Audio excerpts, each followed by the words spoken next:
Hello, Michael Swain here after Kansas basketball's 76-67 loss here in Columbia, and that was ugly, really ugly. And I think we'll probably talk a lot more big picture in this video compared to game analysis, because look, the analysis is pretty simple. KU turned the ball over 15 times in the first half and looked like it didn't want to be there. Missouri looked like a team that was playing in a rivalry game and came out and played like it. KU didn't. And I think that leads us into some maybe big picture stuff going on with this team right now, where my first question is how something like this happens, right? You think about a team with three seniors, DeJuan Harris, who's from Columbia, KJ Adams, who has played in this game before, and Hunter Dickinson, who played in this game last year. How can a team with three seniors like that, and if you want to go more like David Coit's a senior, Zeke's a senior, sure, but they haven't played in this game before. Maybe even a rivalry game like it, you know? For Coit, probably the toughest road environment he's played in. Maybe the same thing for Zeke, But for KU, how do you come out with a performance like that in a game like this? That's my big question. And it's something the players brought up post-game, saying that they weren't ready, that they didn't come out ready to play. Bill Self said it too. And again, I go back to how. How does that happen? Is that a coaching thing, right? Bill Self not doing enough? Is it a player thing? Are the players not doing enough? And I don't think this is something where you pin it on one person or one thing. I think generally, KU wasn't good enough. They didn't look like a team that was playing in a rivalry game.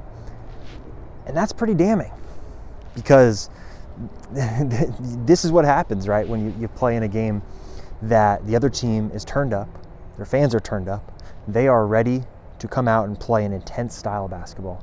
And KU just didn't look like they wanted to be there. It's a fact of the matter. KU turned the ball over 15 times in the first half, 22 times in the game. I'll give you a little stat here. The most turnovers Kansas has had in a game since Iowa State in 2022, the game where Ochai had COVID and Joseph Yesufu played a bunch. That's the last time KU had 22 turnovers in a game. And I just think top to bottom, you look at it, and it was ugly from KU. It looked a lot like last year. And as I was looking at some of the post-game stats, it occurred to me why it looked like last year. Because about 100 of the 200 minutes in a basketball game are being played by the three guys from last year. And that's not to say, right, that, DeJuan, KJ, Hunter shouldn't play a lot. But the fact that we're coming out of this game and you're saying, all right, DeJuan played, I think, 37 minutes, Hunter played 34, and KJ played, I think, 32.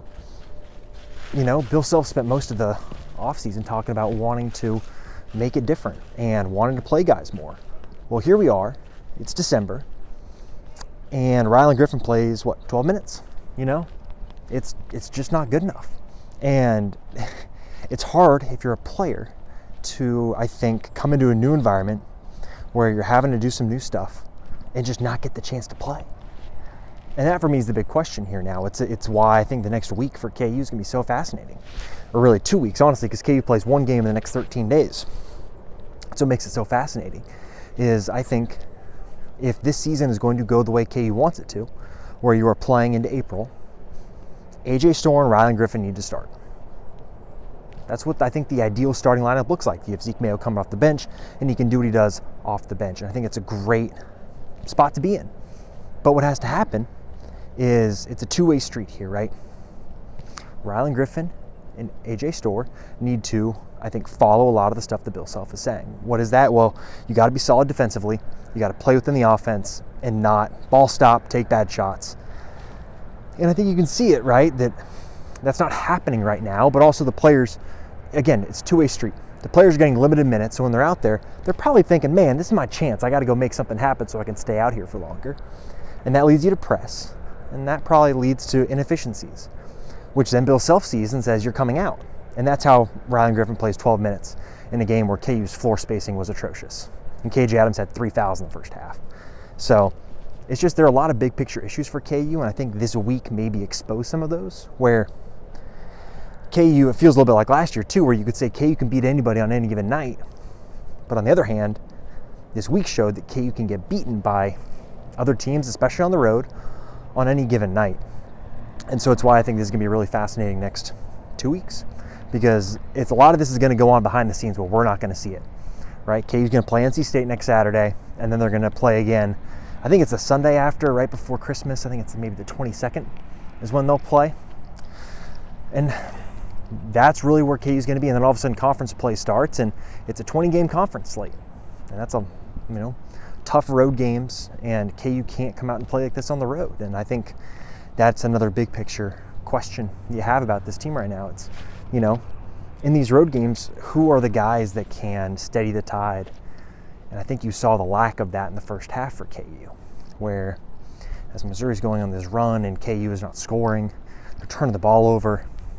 They struggle to get the ball to Hunter because the ball pressure is good for Missouri. Who's the guy that can stop the run? Like Jalen Wilson. I was thinking about this during the game. Think about that Grady Dick, Jalen Wilson team right after the title, right, 2022-23. How many times did that team get down in a game? And you're sitting there like, what is going on? And then Jalen Wilson decides, I got this, guys. Takes it upon himself and really leads a run for KU. Who's that guy? Who's the guy on the team that's doing that right now? I don't know.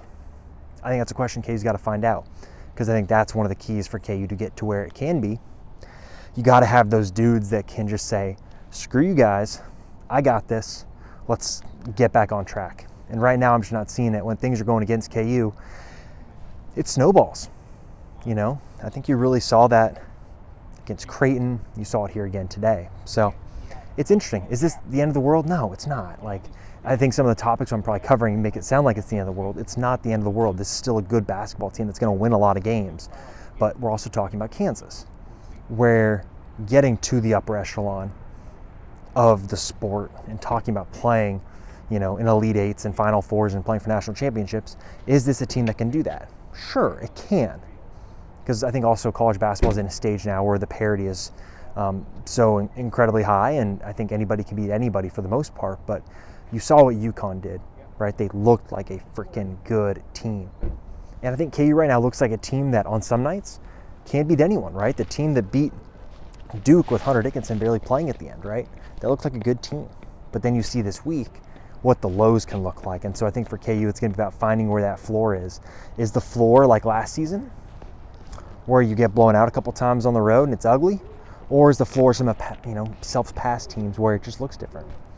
Those are just some of the questions I have. So that's what I got. Probably sounds really depressing if you're watching this, like, what the heck happened? Is the season over? No, it's not over. But I think just games like this expose where a team is at. Because, and that's what this new era of college basketball is about, right? It's new teams trying to figure out how to play together, and this team is trying to figure that out. But right now I think there's stuff that's stopping it. I think it's two ways. Again, players aren't doing what the coach says, so the coach doesn't play them as much, then the players can't showcase what they can do. To me, that's what it feels like it comes down to right now. So those are my thoughts. Thanks so much for watching. Make sure you like the video, subscribe to the channel, check out the website. They got a full transcript of Bill Self's comments. The post-game press conferences were really interesting, so make sure you do check those out. If you want to read what Bill Self said, do that. If you want to watch it, it's on the YouTube channel. Make sure you check that out. So thanks so much for watching. Portal's open Monday for football. Also, stay tuned to that. Crazy times ahead in the college sports. So thanks so much for watching. We'll talk to y'all later.